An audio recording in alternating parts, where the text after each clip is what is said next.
do Filho e do Espírito Santo. Amém. Ave Maria, cheia de graça, o Senhor é convosco, bendita sois vós entre as mulheres, bendito é o fruto do vosso ventre, Jesus. Santa Maria, Mãe de Deus, rogai por nós, pecadores, agora e na hora de nossa morte. Amém. Maria, auxílio dos cristãos, rogai por nós. São Mauro, rogai por nós. São Bento, rogai por nós. Pai, do Filho e do Espírito Santo. Amém. Bom, eu vou tratar dentro desse tema a respeito da educação. Eu vou tratar da questão da história na educação e principalmente a questão da história e a questão do ataque que se faz à igreja com a história. E para esse ataque, a história é uma poderosa arma. É uma poderosa arma, por quê? Porque diferente do ataque do herege, que vai procurar atacar a doutrina e vai procurar atacar a doutrina da igreja para enganar as pessoas, a história vai atacar a credibilidade da igreja, vai procurar atacar a igreja através de um falso testemunho. Ela vai dizer: eu vi, aconteceu, ela é culpada. E ela vai procurar provar isso. E provar isso como? Com os fatos. Aconteceu, com a realidade. E contra fatos não há argumento. A vítima aqui vai ser não a doutrina da igreja. Lógico que a história vai procurar fazer manchas na doutrina da igreja também, mas vai ser a santidade da igreja. Como Nosso Senhor, a igreja, sua esposa, vai ser levada também, como ele, para ser julgada. Vai ser levada na frente dos delatores, que não vão ser agora judeus ou fariseus, mas vão ser os deturpadores e as pessoas que vão procurar contar mentiras a respeito da história.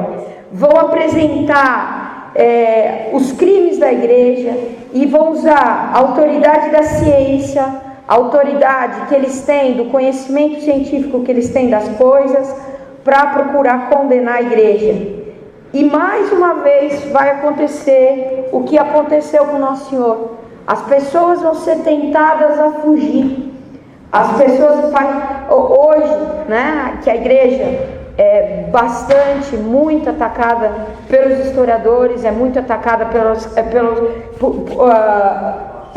vou dizer que a própria história da igreja é uma história vergonhosa, né? As pessoas, os fiéis, vão ser tentados a fugir, como fugiu São Pedro, acusado por uma criada. Não é muito diferente, né? A criada vai ser, os criados vão ser os historiadores que vão acusar a igreja. E essa tentação é uma tentação que é grande. Como foi a tentação dos discípulos, tão próximos de Nosso Senhor, que, no entanto, tirando Nossa Senhora e São João que voltou, todos eles fugiram. Porque é uma tentação grande. Aqui tem um crucifixo que reproduz aí Nosso Senhor com os ferimentos que são observados no sudário. Então, ver Nosso Senhor dessa maneira, enxergar Ele tão ferido, cheio de chagas, e ao mesmo tempo confessar que ele era Deus, foi uma coisa difícil para os discípulos. Foi uma coisa que abalou a fé deles. Da mesma maneira, a gente tem o ataque à igreja. Nós rezamos no credo, né, que a igreja é santa, mais que santa, tá?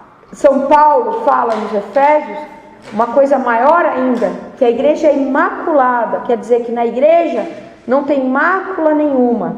E ver a igreja tão maltratada como Cristo na história, tão cheia de chagas, com tantos ataques contra ela, e ainda afirmar que ela é sem mácula, e ainda afirmar sua santidade, é realmente também uma prova que faz muitos fugirem. Não pode ser. Esse homem pendurado na cruz, cheio de feridas, esse homem pendurado na cruz, morrendo desse jeito, amarrado na infâmia, ele não pode ser Deus. Da mesma maneira, a igreja, né, com tantos, como dizem, absurdamente, sem razão, com tantos crimes, com tantos pecadores no seu seio, não, ela não pode ser imaculada, ela não pode ser santa. E como eles fugiram, as pessoas também, os fiéis, muitos deles fogem, né? Alguns aceitando Cristo ainda, mas dizendo, não, essa não é a sua igreja, né? Ela não é imaculada. E tem uma coisa interessante, uma coisa bastante interessante, o professor dava esse argumento. Ele dizia que como Nosso Senhor sofreu na história, né, como Nosso Senhor sofreu na sua vida, assim também a igreja iria sofrer na história. E de Nosso Senhor havia profecia, que não seria dele quebrado osso algum. E isso foi cumprido, nos atestam os evangelhos, que nenhum osso foi quebrado. E da mesma maneira, como poderia, né, a cabeça da igreja, Cristo, sofrer e não sofrer o corpo, não sofrer a igreja em todos os seus membros? Então, da mesma maneira, a igreja sofreria na história, diferente, não na vida, mas na história. A igreja seria atacada, mas a promessa que as portas feitas por Cristo, que as portas do inferno não prevaleceriam sobre ela, é a mesma promessa, é promessa análoga à promessa feita a respeito do Messias, que não seriam quebrados nenhum dos ossos. Então, assim também, apesar da gente muitas vezes, na crise atual, ver a igreja tão dilacerada, tão cheia de ferimentos, a certeza da profecia de Nosso Senhor Jesus Cristo, que as portas do inferno não prevalecerão sobre ela, nos dá essa certeza que a estrutura, como a estrutura de Cristo não foi quebrada, a estrutura da igreja não será partida, né? Nunca será partida.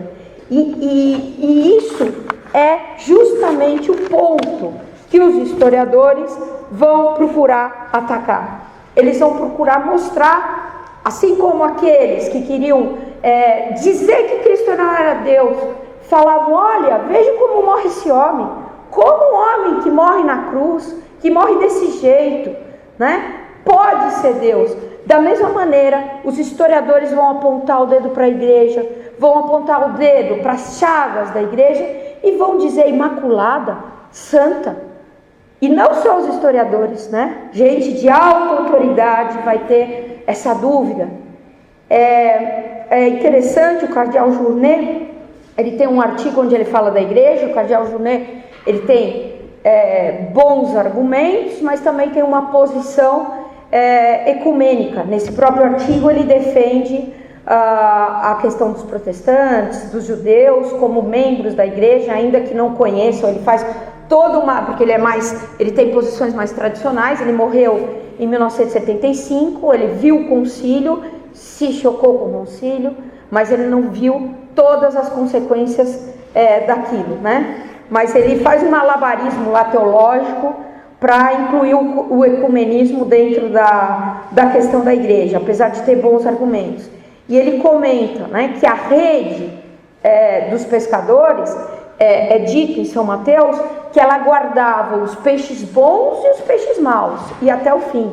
E ele comenta isso por quê? Porque apesar da santidade da igreja, uma coisa difícil, um pouco difícil de ser entendida, apesar da santidade da igreja, os membros da igreja que estão em pecado, as pessoas da igreja que estão em pecado mortal, elas não se desligam dela. Então, uma pessoa que comete pecado mortal, ela não está fora da igreja. Para estar dentro da igreja, a pessoa tem que ser batizada, tem que seguir a autoridade do Papa e dos seus representantes, e ela tem que professar a verdadeira doutrina. Se ela não professa, ela é herege. Se ela não segue a autoridade, ela é cismática. Se ela não é batizada, ela é pagã. Se ela, no entanto, se ela professa, se ela segue a autoridade e se ela é batizada, ela pertence ao seio da igreja. mesmo estando em pecado, ela não sai da igreja. E é heresia dizer o contrário. Isso ocorre por quê? Porque diz a Sagrada Escritura: triste é a condição do homem que não sabe se é digno de amor ou de ódio. Logo, se uma pessoa não souber, isso é o que ensina o catecismo, que nós não podemos saber, não temos para fugir da presunção, se estamos ou não em estado de graça. Assim, se as pessoas não sabem se estão ou não em estado de graça, e se estar em estado de graça é o que nos ligaria à igreja, então a igreja passaria a ser invisível. Não saberíamos quem é a igreja, onde está a igreja. Por isso que mesmo os pecadores, eles estão dentro da igreja. E como? Tendo pecadores no seu seio, né? Quer dizer, tendo esses peixes bons e esses peixes maus nessa rede, que é a rede dos pescadores, que é a rede da igreja, pode a igreja ser imaculada, né? Então, como pode as portas do inferno não prevalecerem sobre ela? Vendo em muitos membros da igreja, até nos papas, o exemplo disso está nos evangelhos. São Pedro abandonou a Cristo, tá? Atos contrários à fé, né? Então, o que nos promete essa profecia de Nosso Senhor é que a integridade da fé ficaria até o fim dos tempos, mas não que todas as ações dos membros da igreja vai ser imaculada, né? A ação da igreja vai ser sempre sem mancha, mas isso não significa que toda ação de todos os seus membros vai ser imaculada. No entanto, como que a ação da igreja pode ser sem mancha e a ação dos seus membros, daquilo que está dentro da igreja, ter pecado? Isso vai ficar mais claro num argumento que eu vou dar depois, mas o Cardinal Journet ele comenta, né, que mesmo o pecador, ele age santamente na igreja. E como ele age santamente na igreja? Quanto mais a gente age com santidade, mais a gente pertence à igreja. Quanto mais pecado a gente comete, mais a gente se desliga da igreja. Então, quando uma pessoa comete um pecado mortal, ela ainda continua na igreja, mas ela é um membro morto da igreja. A gente podia pensar em um membro gangrenado, onde o sangue, que é símbolo da comunhão dos santos, não chega, né? Mas melhor ainda, a gente podia pensar numa coisa mais, num detalhe menor, né? Que é a nossa própria pele. Então, se a gente pensar na pele do homem, a nossa pele, por cima, ela é toda morta. Uma pessoa, acho que troca de pele em 30 dias, uma coisa assim. A pele tem várias camadas, tem uma camada que chama derme, que é viva, né? As células têm núcleo, e conforme vai subindo tem a epiderme, e as últimas camadas da epiderme são completamente mortas, né? Elas não têm vida. E por isso que as pessoas perdem essas camadas. Assim seriam os membros mortos na igreja, seriam como essa pele que está pouco aderida e que facilmente se desprende da igreja, onde o sangue não chega, até nessas últimas camadas da epiderme, para as células vivas, o sangue não vai chegar nem por vasos sanguíneos, não tem nem vasos, ele vai por uma espécie de osmose, ele vai chegar nessas células que compõem a epiderme. No entanto, né, quando eu tenho uma ação, todo o meu corpo participa de uma ação. Se eu faço alguma coisa, minhas células mortas vão comigo. E assim também na igreja, aqueles que não se desligam da autoridade do Papa, aqueles que professam a verdadeira doutrina e aqueles que são batizados, eles agem com a igreja apesar do pecado mortal. Então, quando uma pessoa em pecado mortal vai à missa, quando uma pessoa em pecado mortal leva seus filhos para o catecismo, quando uma pessoa em pecado mortal, ainda que não tenha caridade nela, ainda que o sangue não chegue naquela célula, ela repete alguns argumentos da caridade da igreja, ela participa da caridade, ela participa da santidade da igreja e ela age santamente como a igreja. E para entender mais isso, né, eu vou começar a dar os argumentos a respeito da questão da história. Então, São João Bosco, no famoso sonho dele, no sonho das barcas, ele conta que todas as embarcações inimigas se mobilizaram para atacar essa barca, que era a barca da igreja, de todas as maneiras ao seu alcance. Algumas com livros inflamáveis, que dispõem em abundância, outros com armas de fogo, com rifles e com outras armas. Então isso aqui é sabido. São João Bosco vai falar que o ataque feito à barca da igreja, ele enuncia primeiro, era com livros, com escritos inflamáveis, depois com a força. Então o ataque feito para a igreja vai ser muitas vezes com a força, como foi tantas vezes na história, como foi no martírio dos primeiros cristãos, como vai ser na Guerra Civil Espanhola, como vai ser durante o nazismo, que os cristãos foram mortos e perseguidos. Mas esse ataque não é o pior, porque esse ataque ele vai gerar os mártires. O pior ataque é o ataque das ideias, é o ataque feito com os livros. Esse ataque com livros inflamáveis, né, com livros que pegam fogo, que dispõem em abundância, como ele fala. Então tem muitos argumentos. Esse ataque é o ataque duplo contra a doutrina da igreja e o ataque dos historiadores, daqueles que vão dizer, né, eu vi, ela é criminosa, né, nós temos essa certeza. É engraçado que os historiadores, eles vão relativizar tudo, toda a história é posta em dúvida quando se vai para uma faculdade de história.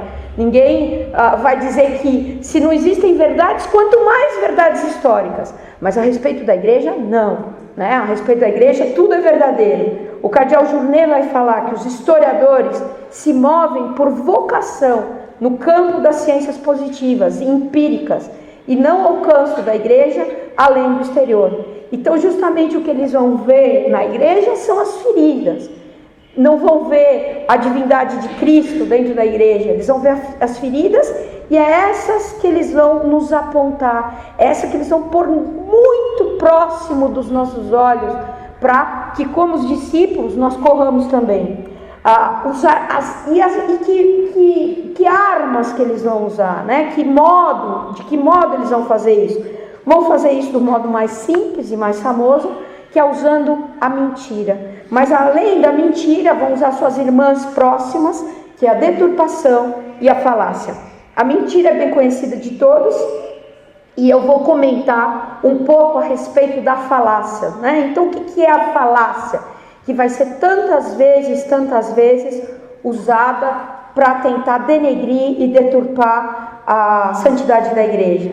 A falácia é o ato de chegar a uma determinada conclusão errada a partir de proposições falsas. Então, a mentira, ela é simplesmente uma afirmação, né? Lógico que a falácia é uma mentira, mas a falácia, ela é mais convincente, porque a pessoa faz um silogismo e a partir desse silogismo ela prova uma falsa verdade. A falácia que vão usar muito, que os historiadores vão usar demais na questão do ataque à igreja, é a falácia que faz a parte pelo todo. Os ataques da história, quando eu fui preparar essa aula, né, os ataques da história dos historiadores em frente à igreja, eles são muitos, né, são muitos. São vários pontos da história que se ataca contra a igreja. E não seria possível numa aula, isso aqui teria que se usar uma vida para explicar cada caso e cada coisa. Por isso que eu vou me ater em alguns pontos principais, nos maiores ataques que se faz à igreja. E por isso eu vou falar da questão da Idade Média, que ela engloba várias coisas, né? A Idade Média que foi a idade mais católica que já houve, então ela é muito atacada como uma catedral que se quer colocar fogo para destruir tudo aquilo. E lá, ali há uma série de valores católicos que vai se atacar. Mas também um ataque muitíssimo usado contra a igreja é a questão das falácias, de tomar parte pelo todo. Então, por exemplo, esse Papa que está aí, que está lá na Catedral de São Paulo, na Igreja de São Paulo, fora dos muros, com um mosaico de ouro dourado, entre os papas da Igreja Católica. Esse daqui foi Bento IX, tá? Um papa de 1012. Há algumas disparidades a respeito da história dele, mas os historiadores têm, a dúvida dos historiadores é se ele ficou papa com 12 anos ou com 18 anos, né? Os mais conservadores falam, não, foi com 18, o que, sinceramente, não mudaria muito as coisas, mas parece mesmo que ele ficou papa com 12 anos. Ele vai ser além de ser o recordista, de ser o mais novo papa da igreja, ele vai bater outros recordes, outros diversos recordes.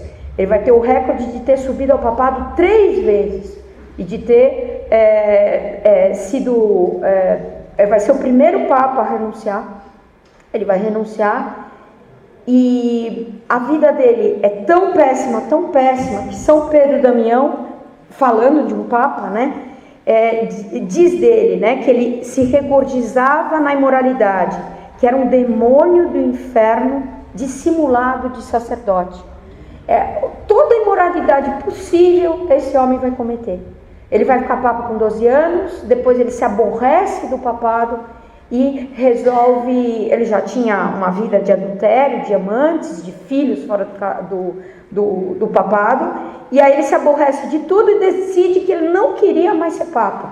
Mas aí ele pensa, poxa, né, uma coisa de tão alto valor e eu vou abandonar? Não vou abandonar sem vendê-la.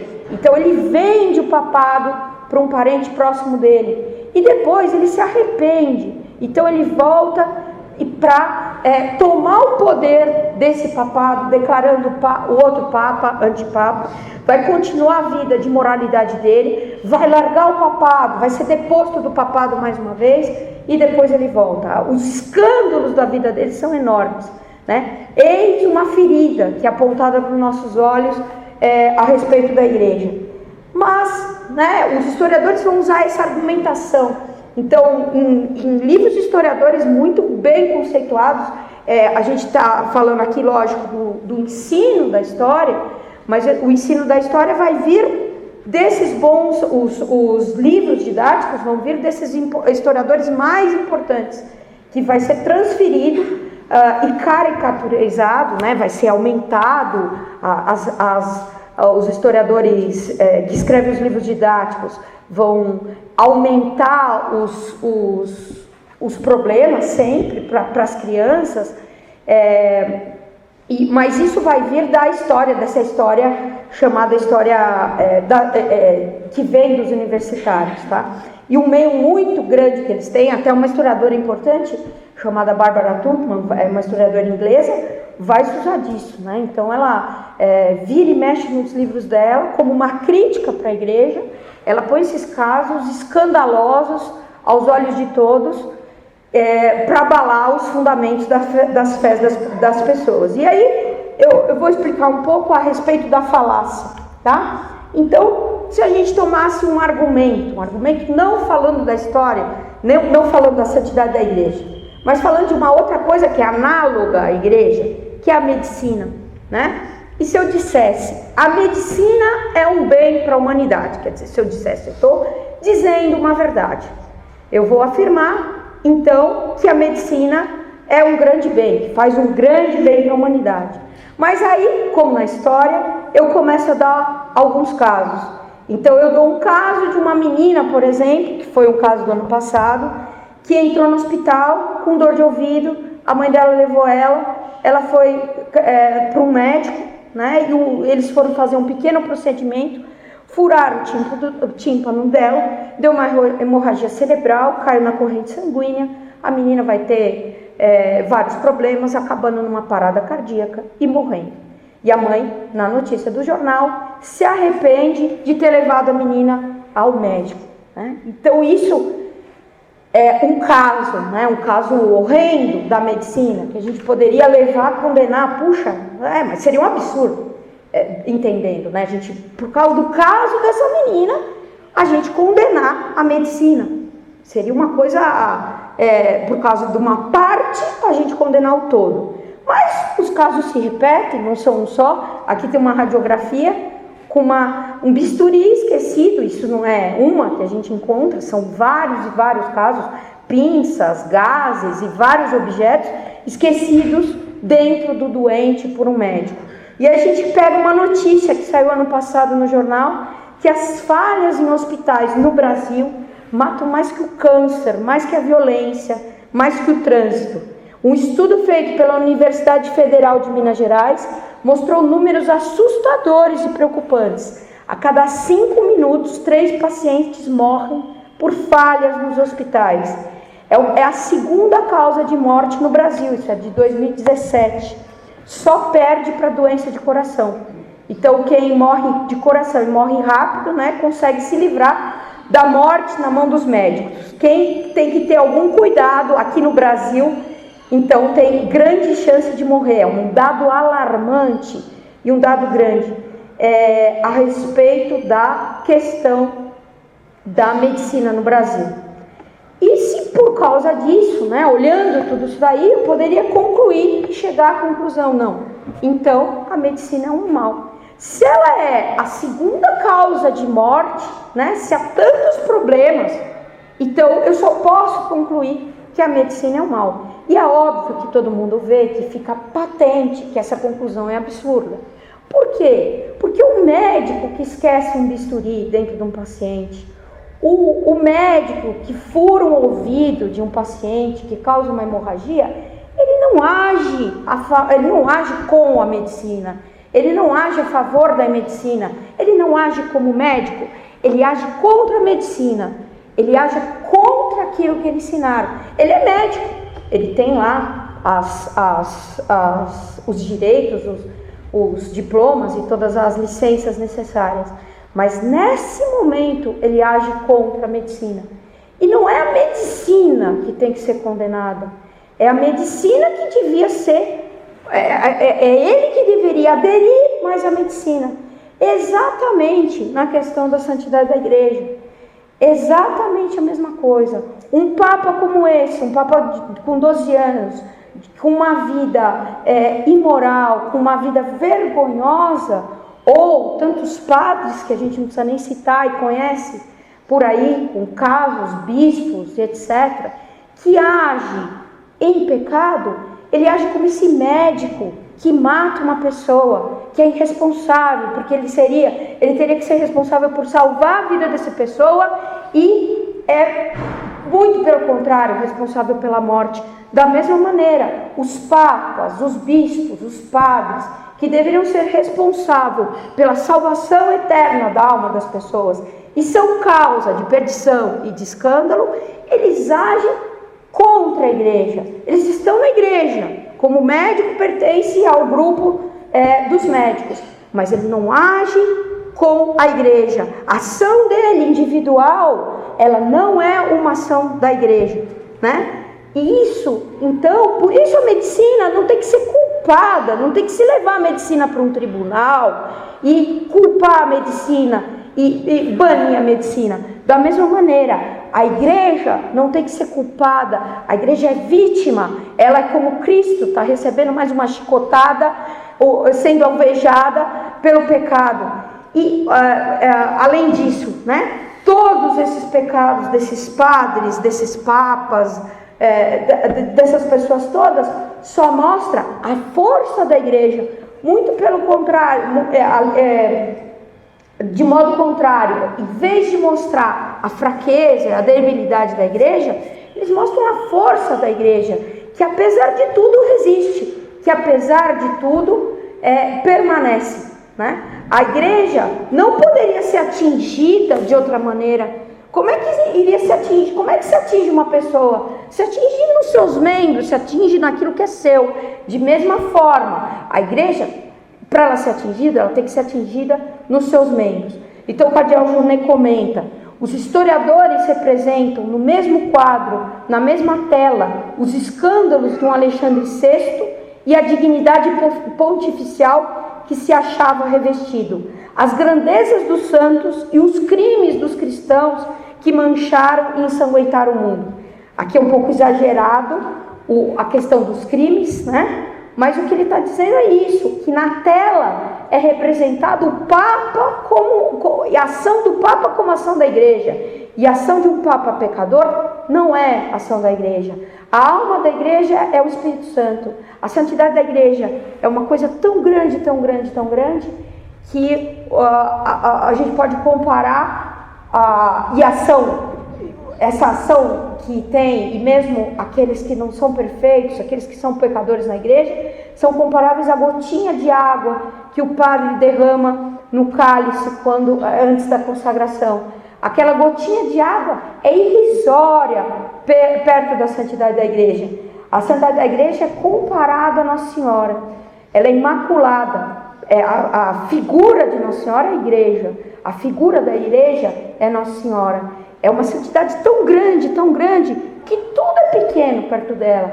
Até qualquer pecado que um membro individualmente tenha cometido. Então até aqueles que não são santos na igreja, eles se santificam quando eles agem como a igreja, quando eles agem com a igreja. Bom, então esse é um dos meios que os historiadores usam, um dos meios que se usa muito para denegrir a igreja. É jogar certas personalidades e identificar essa pequena pessoa como a igreja. Identificar a ação dessa pessoa como a ação da igreja. E isso é falso, né? Um médico, ele não é a medicina. Nem um papa é a igreja. Outro ponto nevrálgico, né, que vai ser muito atacado, é a questão da Idade das Trevas, né? A questão da Idade Média. Então a Idade Média, ela, como essa catedral que foi construída pela igreja, ela tem que ser destruída, ela tem que ter sido uma idade que não prestou. E isso desde sempre. Então eu peguei aqui um pouco da historiografia. A historiografia contra a Idade Média, ela é antiquíssima, tá? Só que vai se afirmar mais hoje, de uma maneira até pior. Então, só para vocês terem ideia, isso aqui eu peguei de um livro do professor Hilário Franco Júnior, é um professor da Faculdade de História, foi meu professor na Faculdade de História, e ele é discípulo do Legoff, né? O livro dele é bastante interessante, mas tem a concepção do Legoff que eu vou comentar depois, tá? Então ele comenta aqui, né, que Francisco Petrarca que é de 1300 e pouco, já se referia dentro da Idade Média ainda, tá? No liminar dela, já se referia ao período da Idade Média como ténebre. Então ele falava das trevas, da Idade Média como treva. É aí que a gente vai ver em algum escrito, primeiramente, essa formulação. Mas isso não vai ser propagado depois, como uma idade então de escuridão, essa idade de 1000 anos, que foi como um eclipse da humanidade. Em 1469, um bispo, que era bibliotecário papal, já falava da Idade Média como idade de tempestade. E ele cita, é aí que a gente encontra a primeira vez esse termo, o tempo médio. Eu vou comentar depois, né? Mas esse termo está aqui, ele vem do manual escolar alemão de Christopher Keller, de 1600 por volta de 1700. Ele vai escrever 3 livros.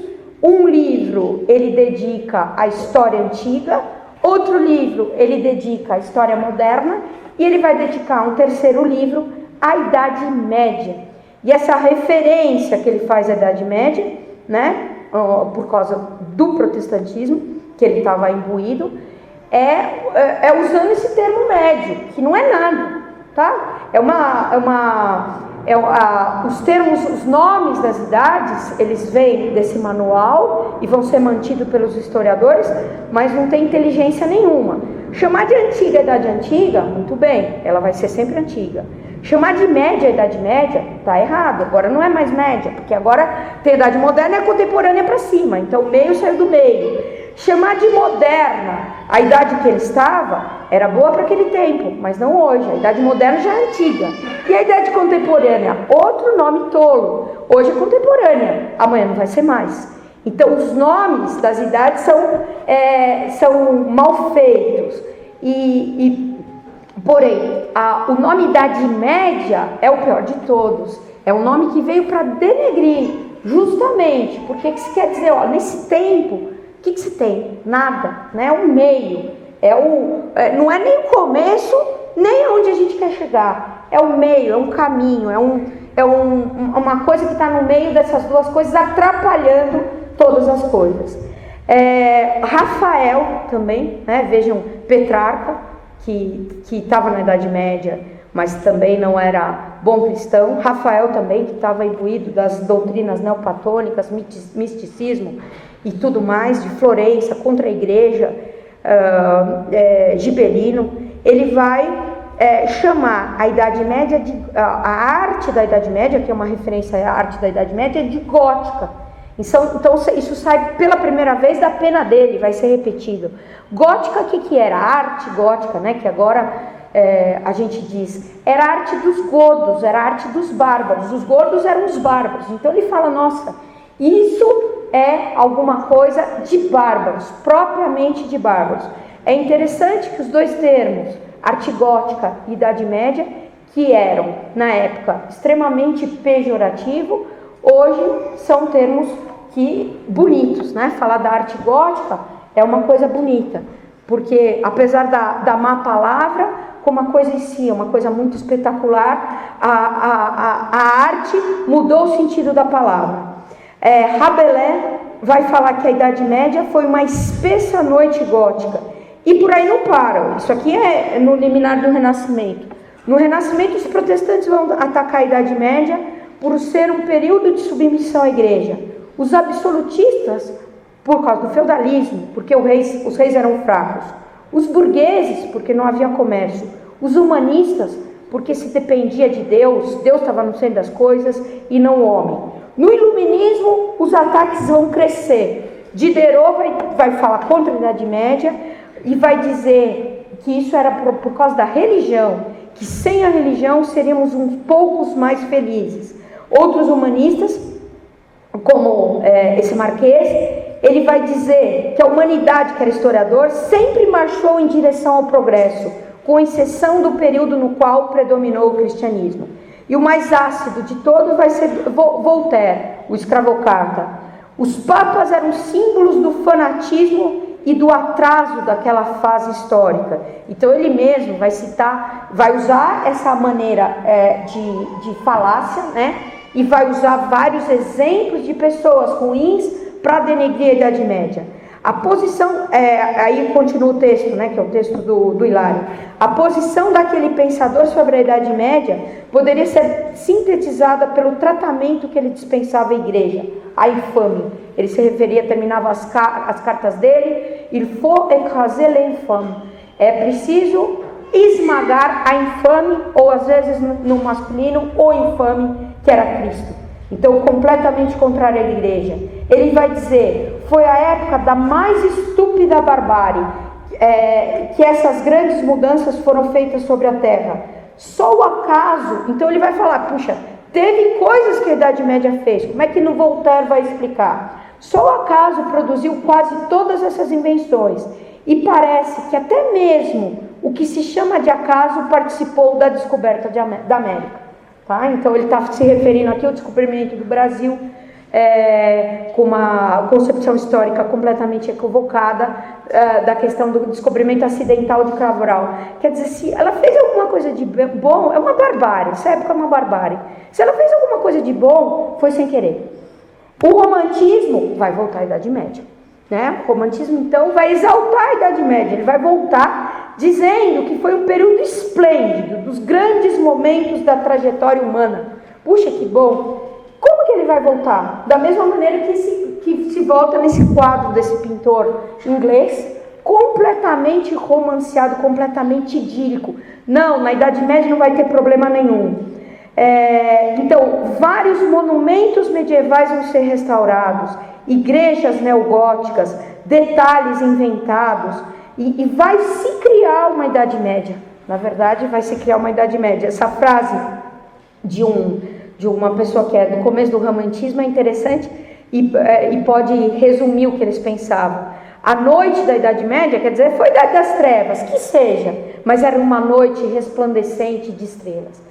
Então eles vão inventar uma Idade Média romântica, o que não vai contribuir nem um pouco para a defesa da igreja, para a defesa daquilo que realmente aconteceu. Porque quando se vê que a Idade Média teve defeitos, aí se cai por terra toda essa concepção romântica. E a nossa idade? A nossa idade atual, a historiografia atual tão ponderada, né? Como é que ela vai se comportar com a Idade Média?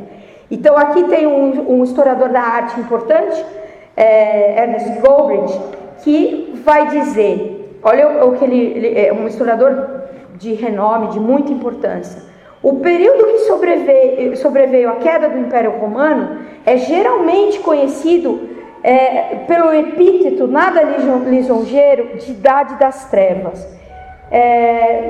Deu-se-lhe essa designação, que ele não critica, só explica, para significar, em parte, que as pessoas que viveram durante esses séculos de migrações, guerras e sublevações estavam mergulhadas na escuridão e tinham escassos conhecimentos para guiá-los, mas também para assinalar que pouco sabemos a respeito desses séculos confusos e desconcertantes que se seguiram ao declínio do mundo antigo e etc, etc, etc. Então, a crítica à Idade Média.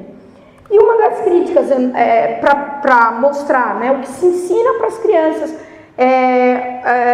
que eu quis pegar, é a respeito do historiador Jacques Le Goff, um historiador que morreu faz pouco tempo, considerado o Papa dos medievalistas, uma grande figura em Idade Média, referência absoluta para o estudo de arte medieval francês, e que vai ter uma posição, tá, que vai ser copiada nos livros históricos. A historiografia que vai seguir aqui no Brasil para as escolas e para as universidades vai ser a historiografia francesa. E o que ele vai falar, tá? Para dar a citação dele, eu peguei uma citação de ele, é muito claro, porque nos textos dele para adulto, ele vai esconder o que ele pensa entre os exemplos que ele dá, né? Não vai ser tão claro, mas ele vai escrever um livrinho, A Idade Média Explicada a Meus Filhos. E ali na introdução, ele é bem explícito do pensamento que ele tem para a Idade Média. E que é esse pensamento? Não, eu não vou ser como esses outros que atacaram a Idade Média, afinal eu sou medievalista. A Idade Média não é tudo isso que falam, todo esse horror. Mas, é lógico, eu não vou ser como os românticos que vão apoiar tudo que ela fez. Então, seria aqui uma posição de equilíbrio entre os detratores e os apologistas da Idade Média. Então, eu peguei uma citação dele para vocês verem. Eu diria, desse livro, A Idade Média Explicada para Meus Filhos, eu diria que a Idade Média não é o período dourado que certos românticos quiseram imaginar, mas também não é, apesar das fraquezas e aspectos dos quais não gostamos, uma época obscurantista e triste, imagem que os humanistas e os iluministas quiseram propagar. Então, eu estou no meio, a virtude, como diz Aristóteles, está no meio, eu também estou. É preciso considerá-la em seu conjunto, em relação à antiguidade. Isso aqui é o que muito se afirma hoje, essa posição que grande parte se tem da Idade Média. Então, quando se fala, foi a Idade das Trevas, não se fala mais isso entre os historiadores. Se tem essa posição aqui de virtude, que ele pretende a virtude. É um período de progresso e desenvolvimento em vários pontos. Existe, na verdade, uma má Idade Média, onde os senhores oprimiam os camponeses. A má Idade Média, que a igreja era intolerante, submetia os espíritos independentes, que eram chamados de hereges. A Idade Média da Inquisição, que praticava a tortura e matava os revoltosos da fogueira. Havia muita fome, muitos pobres, todos tinham medo, um medo exagerado, por exemplo, do mar, das florestas, do diabo. No entanto, existe também a bela Idade Média, presente principalmente na admiração das crianças, diante dos cavaleiros, dos castelos fortificados, das catedrais, da arte românica, da arte gótica e da cor dos vitrais, por exemplo, e da festa. Então, o que ele faz na ponderação dele aqui? A ponderação dele aqui não é chegar à realidade da Idade Média. A ponderação dele aqui é adotar as duas historiografias. Então, ele vai dizer, igualzinho os iluministas, que a Idade Média foi uma idade de opressão, que a Idade Média foi uma idade de intolerância da igreja, que a Idade Média foi uma idade de tortura, foi uma idade do uso da fogueira da maneira mais brutal, uma idade da pobreza, idade da fome, idade do medo, idade da ignorância. Mas por outro lado ele fala, não, vou ter que ponderar essa explicação. Ah não, tem a bela Idade Média. A bela Idade Média está onde? Não está nas pessoas, porque as pessoas oprimiam, as pessoas eram intolerantes, as pessoas matavam, as pessoas eram pobres. Está na admiração que as pessoas têm dos cavaleiros, não é ninguém, é o que ficou, né? Então a admiração das crianças, os cavaleiros, os castelos, as catedrais, a festa, exatamente como os românticos. Então ele adota aqui as duas posições para ser equilibrado. E nos livros dele é isso que ele vai fazer, um grande ataque à Idade Média, ainda mais revestido dessa posição de bom medievalista, que eu vou falar também do bem da igreja. Olha só, eles eram péssimos, corruptos, horríveis, mas os castelos são bonitos, né? As catedrais são bonitas. Houve muita ignorância, mas alguma ciência, tá? Então esse aqui vai ser o discurso de hoje, é o discurso repetido nas escolas e é o pior dos discursos, né? É o elogio com o mais, né? Então propriamente não é que foi tudo ruim, tá? Ruim foi só o quê? A igreja na Idade Média. Entre as coisas que ele vai atacar, a primeira, né, que é um ponto nevrálgico na questão do ataque à igreja, é a questão da Inquisição. A questão da Inquisição, que ele está vendo, não tem defesa nenhuma da Inquisição, é um ataque completo. A questão da Inquisição, eu tenho uma aula a respeito disso, né? Então aqui eu vou tratar de maneira absurdamente sucinta, mas ela é um dos pontos que se ataca muito a igreja, porque a Inquisição não dá para dizer que foi uma atitude particular, como o caso de falácia que eu dei para vocês, de algum papa, ou atitude particular de um elemento da igreja. A Inquisição foi uma posição oficial da igreja. Ela foi criada pelos papas e ela se perpetuou ao longo da história. Então não dá para dizer que foi um erro momentâneo. É uma atitude da igreja. E por isso que ela é chamada de Santa Inquisição, né? Teria que se entrar aqui, é lógico que é outro debate que eu não vou entrar, na questão da pena de morte, da liceidade da pena de morte. Mas admitido isso, São Tomás dá os argumentos, né? Resumindo o argumento de São Tomás, ele diz que se para os ladrões, para os bandidos, se aplica a pena capital, né, se mata, o que deve fazer com aquele que mata a alma, com aquele que rouba a alma das pessoas? A alma não é superior ao corpo? Então, se mata aquele que rouba os bens, se mata aquele que mata a vida material, tem também que ter uma pena proporcional para aqueles que matam, que tiram a vida, que jogam as pessoas no inferno.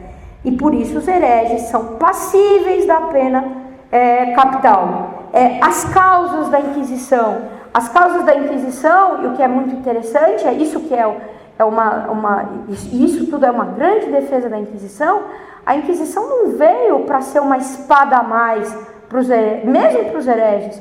Muito pelo contrário, ela veio por causa do braço secular. A Inquisição, ela segurou o braço secular. Primeiro ponto, a Inquisição não matou ninguém, ela não matava ninguém. 0 o número de mortes pela Inquisição. Por que 0? Porque a Inquisição o que fazia era ser um tribunal para analisar se aquela pessoa que estava sendo acusada de heresia era realmente herege. A Inquisição era um certificado de heresia, por assim dizer. Sendo herege, ela era entregue ao braço secular, ao Estado, que aplicava a pena que cabia para o delito, né? Então, se na França as pessoas condenadas por heresia eram queimadas, se queimava, como a pena capital, fala-se muito da fogueira, né? Como a pena capital da França, a pena de morte na França era por fogueira, a pena de morte na Inglaterra era decapitação. Os italianos eram mais criativos, então tinham mortes pelo Estado que demoravam até uma semana, né? Dependendo do delito causado. Então a igreja apenas atestava a heresia. E por que ela fez isso? Ela fez isso, o motor principal de Gregório IX vai ser Frederico II. O imperador Frederico II, que na época muitos tinham dúvida se ele não era o anticristo, porque a maior parte das pessoas já tinha certeza que era, né? Ele se converteu à religião muçulmana, procurou atacar a igreja de todas as formas, foi excomungado, acho que é o campeão das excomunhões. Nunca na história, não sei de outra pessoa que foi tantas vezes excomungado como ele. Fez uma cruzada absurda, completamente contrária aos interesses da igreja e tudo mais, uma cruzada com os árabes. O que ele fez? Uma das pretensões dele era dominar a Itália, né? Ele era filho dos reis de Nápoles, então eles tinham as terras do sul, das duas Sicílias, que eram o sul da Itália e a Sicília. E o Império Alemão, ele era imperador alemão, sempre teve a parte do norte do Piemonte. E tinha um caroço no meio. O caroço no meio eram os estados da igreja, que ele pretendia dominar e tomar tudo. Ele queria avançar em cima dos estados da igreja e por isso ele pretendia descer as possessões dele do norte da Itália e entrando nas possessões papais. E para isso ele usou um meio muito conveniente. Então ele declarou que ele ia fazer uma cruzada contra os hereges daquela região. Lógico, o principal motivo da heresia foi o catarismo, né? O catarismo que eu falo na minha outra aula, que era uma heresia muito tremenda, uma heresia que causava assassinatos, dissolução da sociedade e tudo mais, estava muito espalhada por essa época. Então, Frederico II, zeloso de ajudar a igreja, ele foi nessas cidades da borda, entre os estados dele e os estados do Papa, e disse: olha, essas pessoas aqui todas são hereges. Pela pena do meu governo por heresia, eu tenho que tomar as terras deles, e eles vão ser desterrados, né? Ou, se não quiser, pode morrer, eu mato, e eu tomo as terras, né? Mas o plano era esse. Gregório IX, assustado com isso, né, para reagir a isso, ele proclamou o tribunal, ele criou em 1229 o Tribunal da Santa Inquisição. E ele disse: nenhum braço secular, nenhum imperador, rei ou outra coisa, autoridade laica, autoridade secular, pode declarar alguém como herege. A declaração de heresia cabe à igreja e não ao Estado. Quem fizer de outra maneira está excomungado, tá? E aí ele vai colecionar mais uma das excomunhões dele. Então essa foi a causa, o motivo acidental, uma das causas a causa imediata, por assim dizer, que fez o Papa criar a Inquisição, para tirar esse poder de declarar herege e usar de muito má forma a questão do Frederico II. O Frederico II, hipócrita como era, para fazer essa cruzada contra os hereges, ele usou um exército muçulmano, onde a gente vê bem o zelo da fé. Então os inquisidores, entre aspas, deles eram muçulmanos. Ele mesmo se declarou muitas vezes muçulmano. E era com os muçulmanos que ele ia lá acusar os outros de heresia.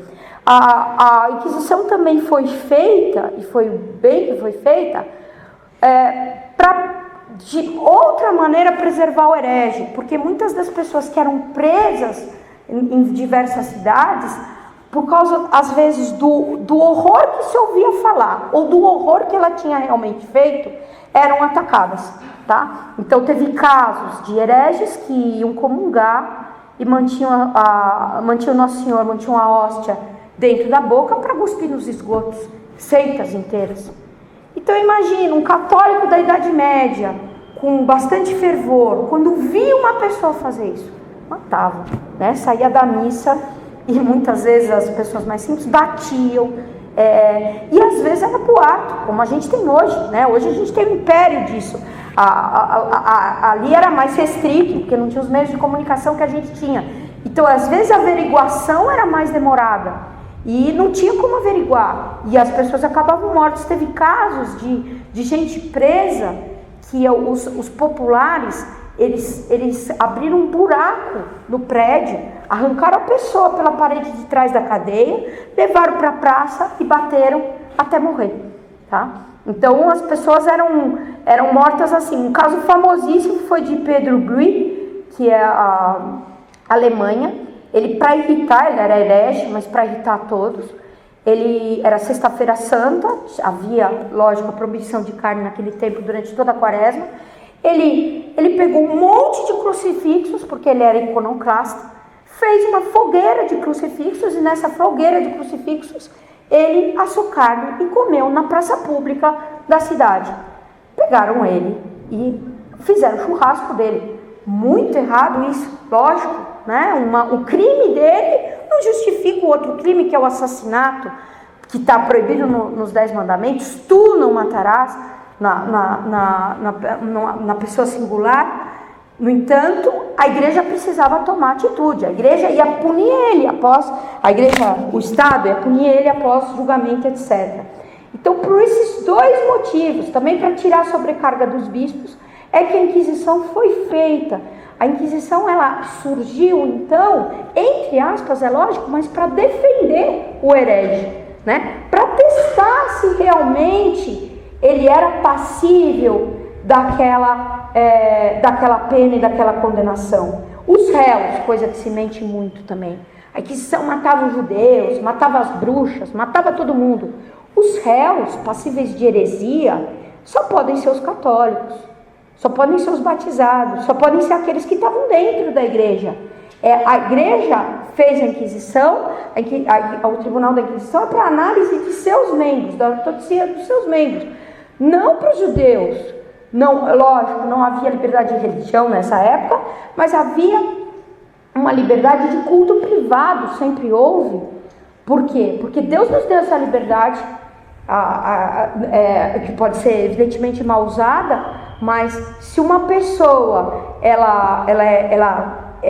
se declara judia, se declara de outra religião, Deus não nos força a voltar para a religião católica.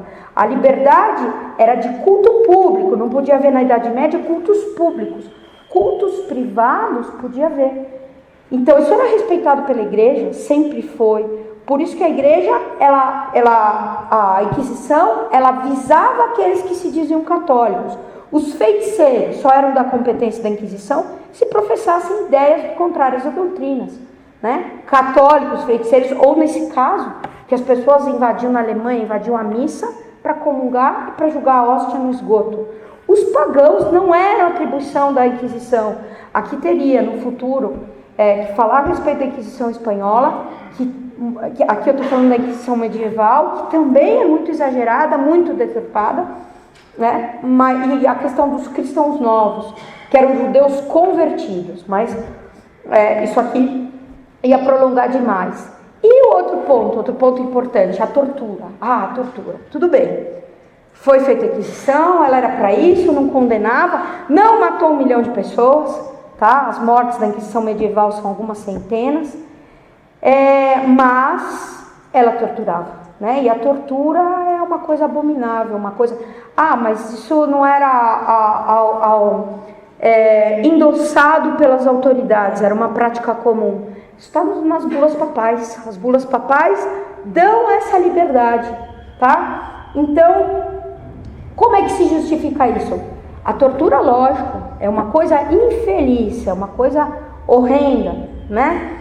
Porém, ela era praticada em todas as prisões, em todos os países. Era um uso comum. Por que era um uso comum? Porque a gente não pode pensar na época deles como a nossa época. A época que se vivia, a época medieval, era uma época em que sofrer e ver sofrer é uma coisa muito comum. Vocês podem imaginar, não existia nenhum remédio, nenhum anestésico. A medicina era muito, muito incipiente.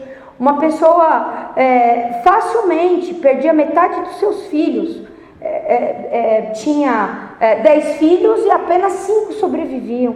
A expectativa de vida das pessoas chegava perto dos 40 anos.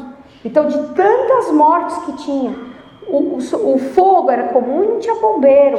Às vezes havia hordas de invasores e não tinham quem defender. Então, tudo isso fazia com que a vida das pessoas fosse bastante dolorosa. Toda dor tinha que ser suportada, não tinha nenhum paliativo.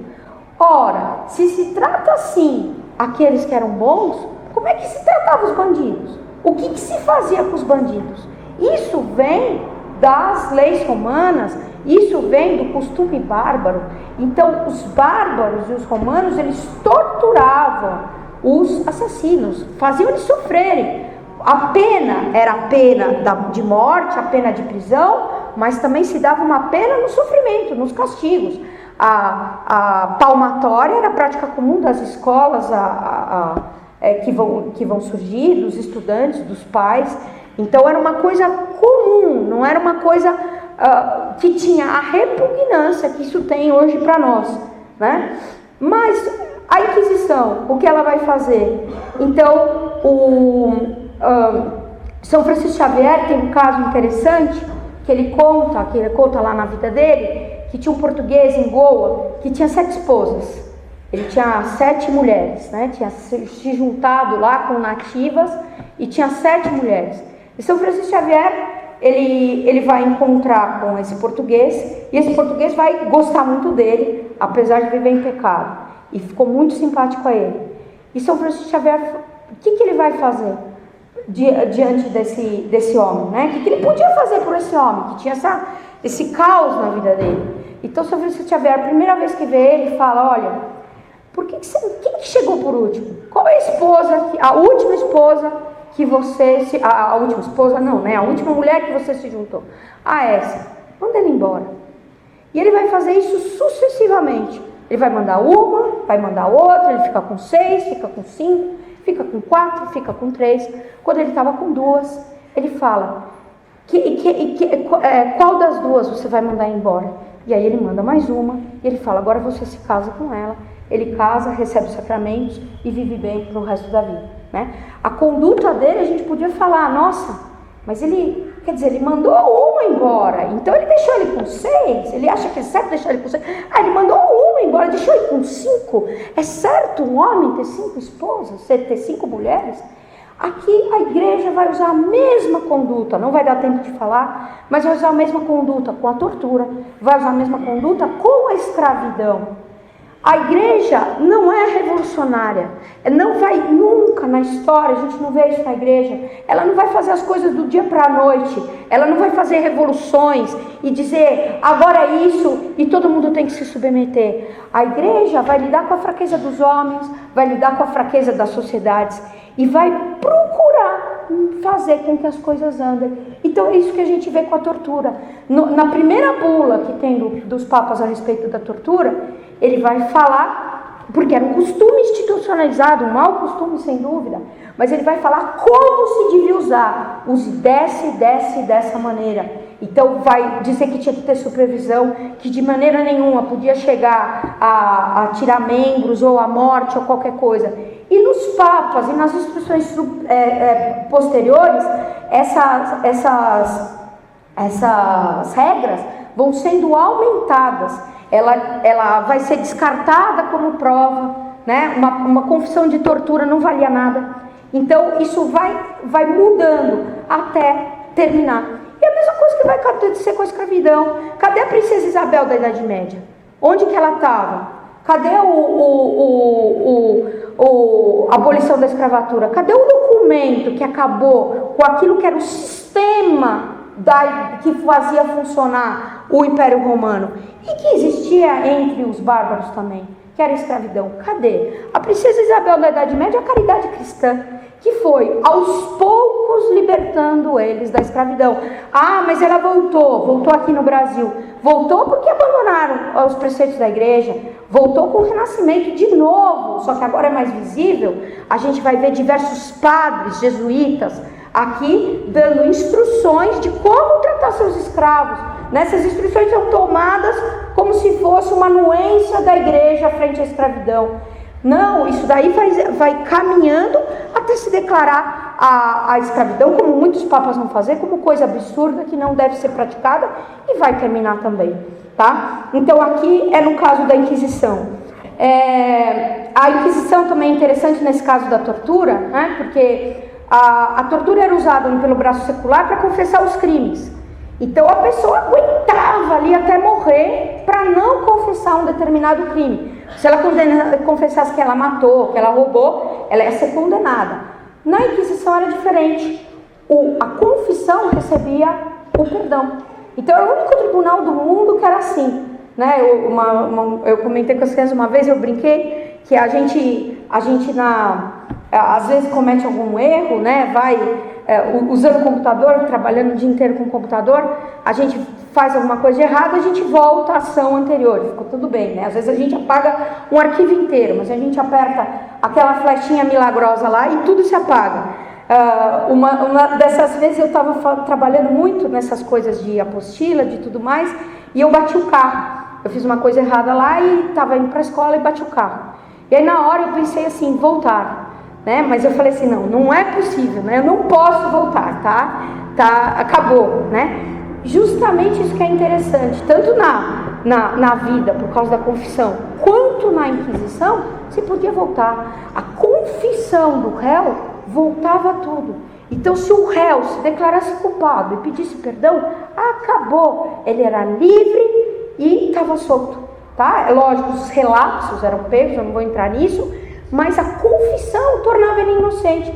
Então aqui o processo da tortura também é diferente. Enquanto o processo da tortura, pelo braço circular, a tortura era feita para arrancar a culpa, para punir, aqui a tortura, se ele respondesse, se ele confessasse, ele estava livre. Como diz esse documento mandado para eles: esforçai-vos por levar para os inquisidores. Eram instruções dadas para os inquisidores. Esforçai-vos por levar o herege a se converter. Mostrai-vos cheios de mansidão. Não procedei nenhuma condenação sem provas claramente estabelecidas. É melhor deixar impune um crime do que condenar um herege. Está vendo como a brandura daqui, né? O legado da Inquisição. O legado da Inquisição vai ser o direito de defesa dos hereges, coisa que não havia no tribunal comum. O tribunal da Inquisição era querido pelos condenados. Se diz que alguns que eram condenados por crimes diziam que eram hereges só para ir ser julgados pela igreja. Porque o tribunal da igreja, ele tinha, diferente dos tribunais seculares, que estavam num desenvolvimento muito anterior, testemunhas, tinha gente que tomava nota, tinha separação entre magistrado, acusação e defesa.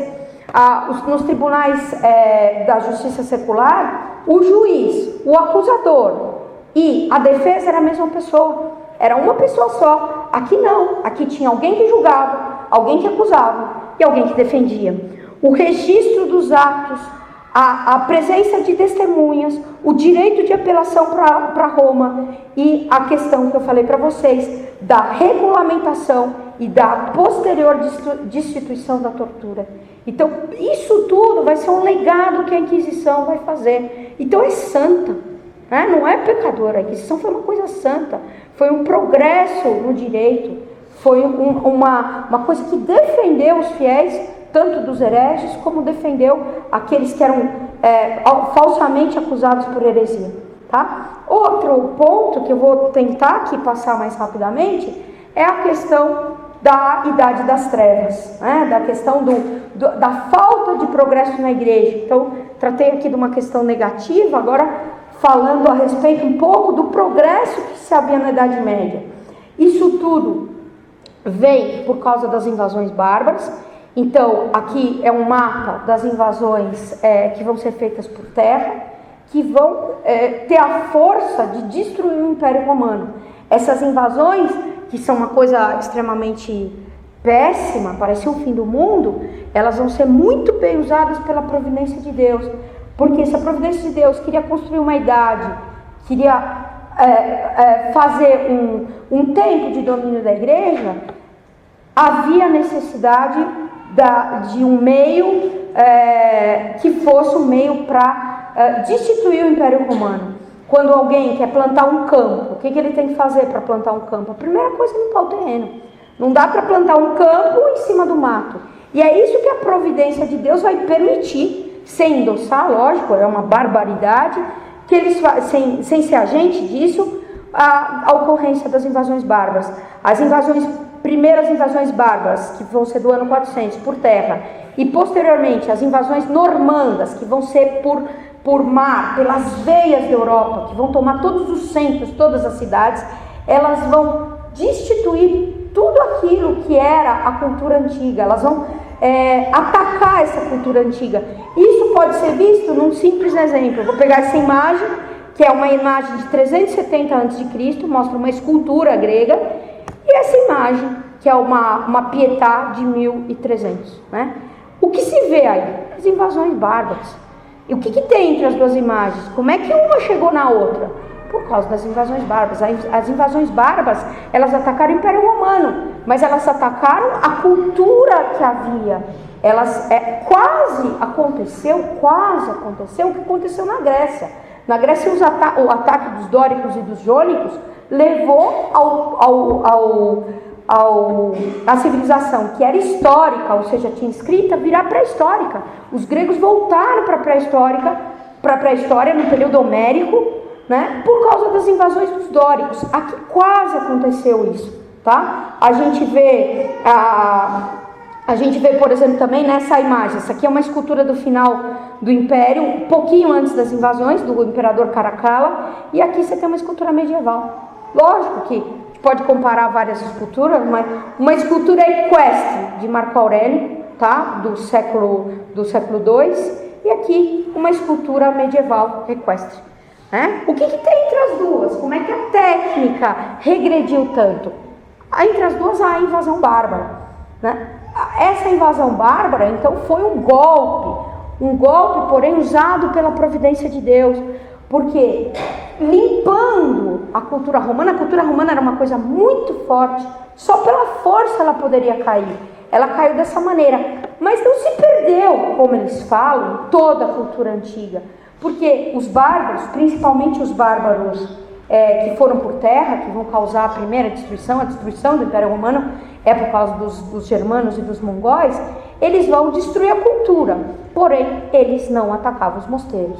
Os mosteiros que tinham se formado providencialmente nesse período e que estavam prontos, depois de nascer com os padres do deserto, e migrando para a Europa em comunidades, e agora estavam prontos, guardados pela regra de São Bento, que tinha escolhido os lugares mais difíceis de chegar para ficar na vida mais solitária, que era o alto das montanhas. Eles estavam espalhados por toda a Europa, e ali os bárbaros não atacavam. Para que a gente vai mexer com essa gente? Esses homens aí que estão rezando para Deus, para um Deus que eu não conheço, mas para Deus. Se a gente mexer com eles, pode ser que Deus mexa com a gente. Deixa eles quietos. Vamos pegar aqui nas cidades que tem os bens. E as pessoas todas levavam todas as coisas que queriam guardar e salvaguardar para os mosteiros. E é dos mosteiros, são os mosteiros que vão salvar a cultura na Europa. É eles que vão receber e que depois vão transmitir toda a cultura da Europa. É deles que vai sair e irradiar essa cultura. E que interessante, né? Toda a cultura antiga, pagã, vai ser recebida pelos monges, vai ser, por assim dizer, pasteurizada pelas penas deles e depois vai ser plantada na Europa. E assim, em linhas gerais, vai se fazer a Idade Média. Vai se fazer por essa semente que pega a semente dos antigos, que a batiza, transforma em cristã e que ele replanta lá. Os grandes mosteiros foram as ilhas remanescentes da vida intelectual, que sobreviveu ao barbarismo que ameaçava submergir a cristandade. Isso isso pode ser visto em muitas coisas, por exemplo, no latim, tá? Os manuscritos, eles falam tanto, a Idade Média acabou com a cultura antiga. Há 3 manuscritos romanos autênticos, textos de cultura romana, tratando de filosofia, há 3 que sobreviveram, umas pequenas partes. Como que a gente conhece o que disse Cícero, e o que disseram os gregos, e o que disseram os filósofos? Através da pena dos copistas medievais. Mas eles eram ignorantes, eles não sabiam nem ler, copiavam de qualquer jeito. O latim medieval era um latim que era grudado, não tinha nem pontuação. Desculpa, o latim romano era um latim grudado, não havia nem pontuação, nem espaço entre as palavras, nem maiúscula. Carlos Magno, e isso já vinha sendo feito, ele vai formar o que se chama de minúscula carolíngia, que não é simplesmente, antes era tudo escrito em maiúscula, né? Não é simplesmente fazer uma diferença entre letras maiúsculas e minúsculas, mas é uma série de coisas, entre essas fazer uma adequação melhor de certas letras para designar os símbolos. Aqui está o do latim, em cima está o do latim medieval, embaixo, como era muitas vezes dos manuscritos romanos. Essa minúscula carolíngia também separou as palavras. Ora, se separou as palavras, os monges que copiavam uma coisa junto e grudada, e separava, era porque sabia ler. Separou as palavras, colocou maiúsculas, minúsculas e colocou pontuação. Então o texto ganhou muito mais fluência e facilitou muito mais a leitura, porque o interesse deles era a transmissão da cultura, né? Isso vai ser feito graças aos mosteiros, os mosteiros que vão ter uma constância enorme, assim como dizia Santa Teresa, onde tem uma filha de Santa Teresa tem um Carmelo, da mesma maneira nos mosteiros.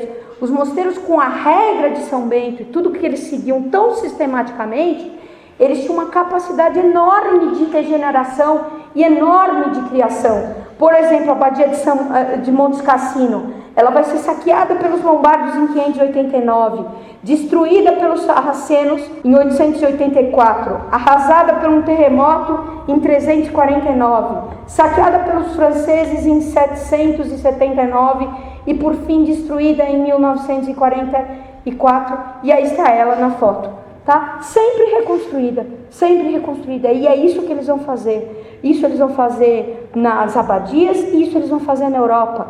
Eles vão civilizar a Europa, civilizar culturalmente, mas essa civilização cultural que eles vão providenciar também está evidenciada na própria terra da Europa. Assim como eles vão cuidar da cultura, eles vão fazer a agricultura da cultura medieval, eles vão fazer a agricultura real. E sem pretensões, né? Porque na verdade esses homens todos, esses monges, eles só se enfiaram num lugar para procurar se santificar. Mas como aquilo que Nosso Senhor diz é verdadeiro, buscar primeiro o reino dos céus e tudo mais será acrescentado, vai ser verdade aqui também.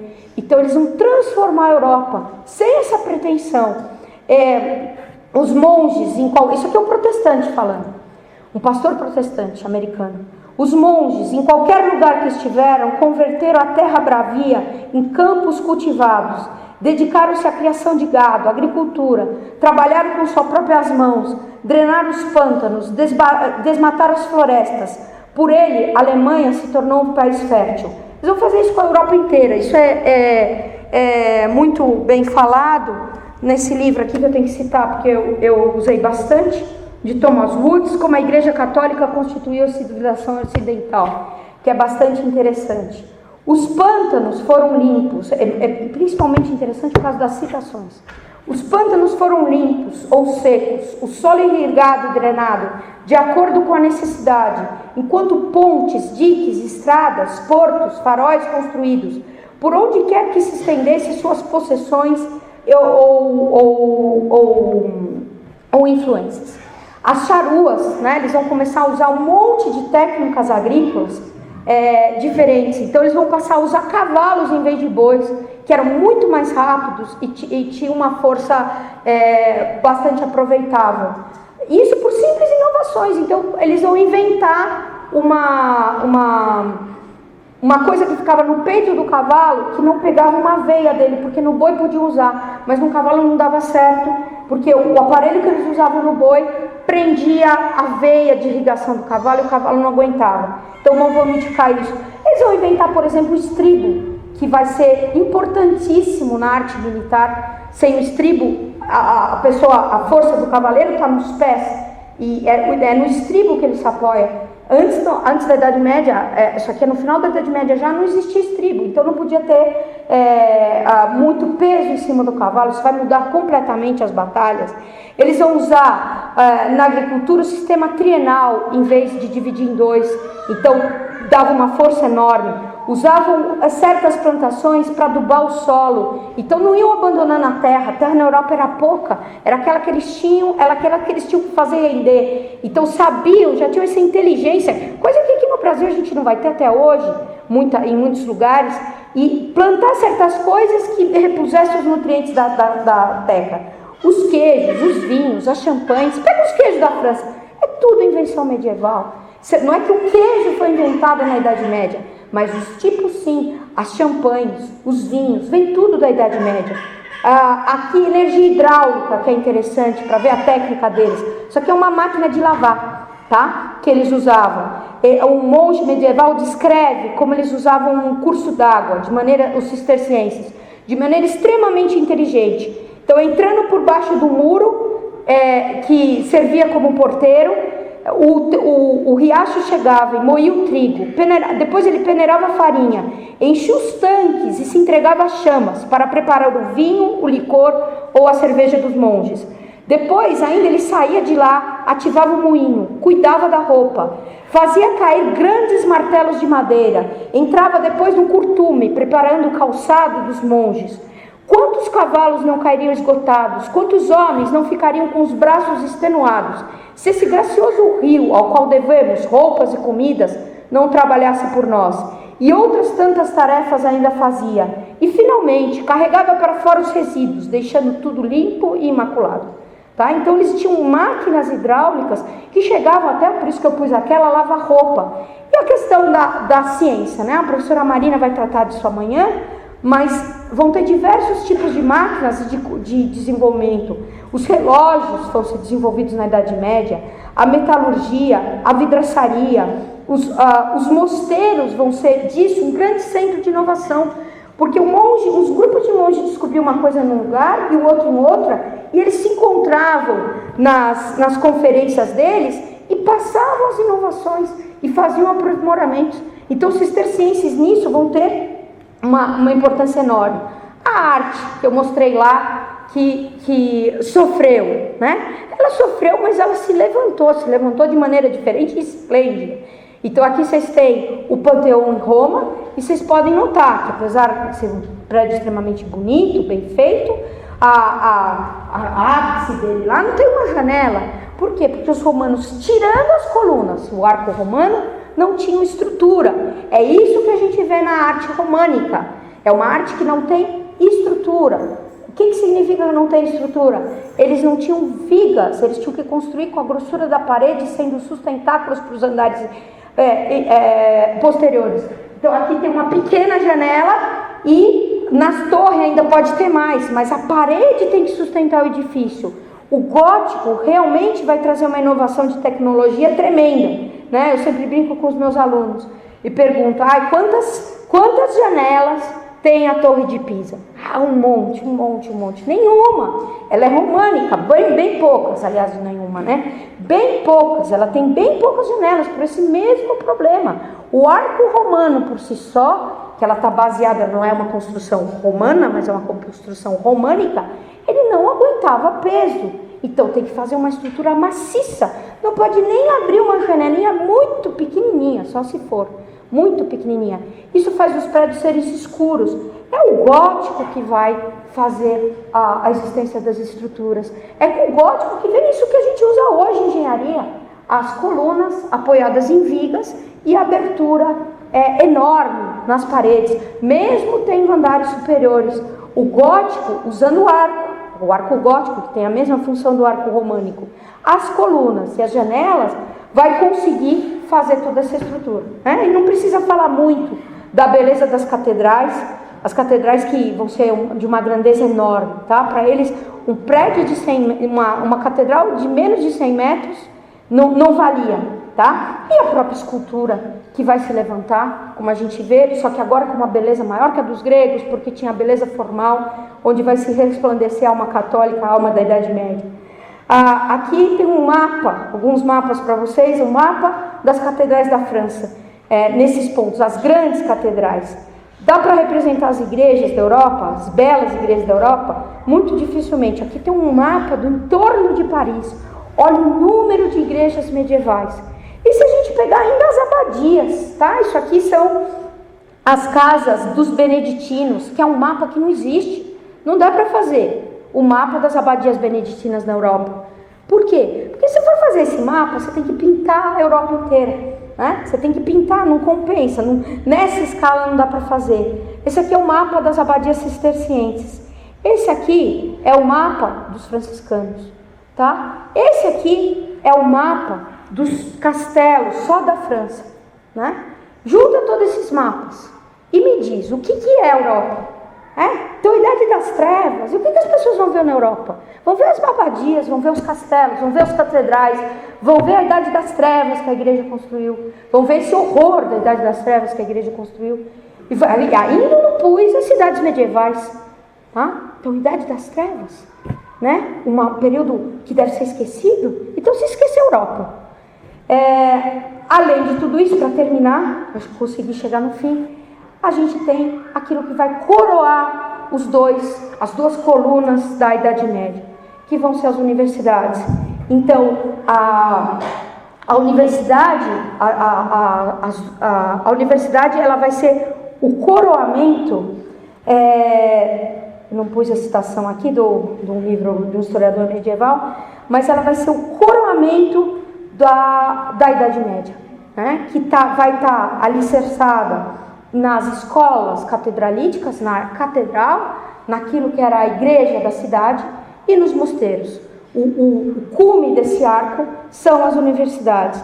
Esse termo vem das corporações de ofício, era um termo comum usado, havia universidades de artesãos, universidades de comerciantes, e vai ser o mesmo termo usados para aqueles que praticavam o ensino, que vai, como vocês devem conhecer, ser uma coisa que vai surgir no meio das praças. Então, um historiador, ele comenta, né, que como eu agora não lembro quem era, é um medieval que fala que como a flor nasce do botão, assim nasceu a Universidade de Paris. Quer dizer, uma coisa natural. Essa sociedade, uma sociedade dessa, centrada em Deus, que vivia para Deus, ia dar uma flor que nem as universidades, que nem a Universidade de Paris. Que é uma coisa espetacular. Pessoas que se reuniam na rua para ouvir uma disputa de filosofia. Não vou ter tempo de entrar nesses detalhes, né? Mas isso aqui era se eu entrava numa universidade com 12, 15 anos, e diferente que se fala da ignorância da Idade Média, com essa idade, normalmente as pessoas, se fala muito, né? Santo Tomás sabia a Bíblia de cor, dá para ver pelos escritos deles. Com essa idade, já se sabia a Bíblia de cor. Quase todo mundo sabia. Era um conhecimento que não tinha cadernos, o papel não existia, o papel vai passar a existir depois. Eles usavam pergaminhos, pergaminho era uma coisa muito cara. Para se fazer um livro de 300 páginas, se gastava mais ou menos umas 50 cabras. Então era uma coisa que ninguém podia ter. Não podia ser, então, um ensinamento que não pudesse ser memorizado. A memória deles era extremamente desenvolvida e trabalhada, e eles tinham muita capacidade de memorização. Uma das coisas que mostra a força que eles tinham e a importância que tinha a Universidade de Paris eram essas reuniões chamadas, essas disputas chamadas Code Libre, que eram umas disputas extraordinárias. As ordinárias eram feitas dentro da universidade, dentro da maneira de dizer, porque as universidades, as primeiras foram nas praças ou nas catedrais, e que se realizava 2 ou 3 vezes por ano, normalmente durante a Páscoa e o Natal.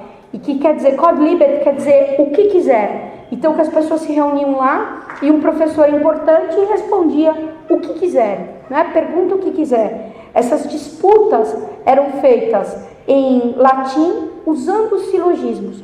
No entanto, esse tipo de reunião atraía às vezes 50 mil pessoas.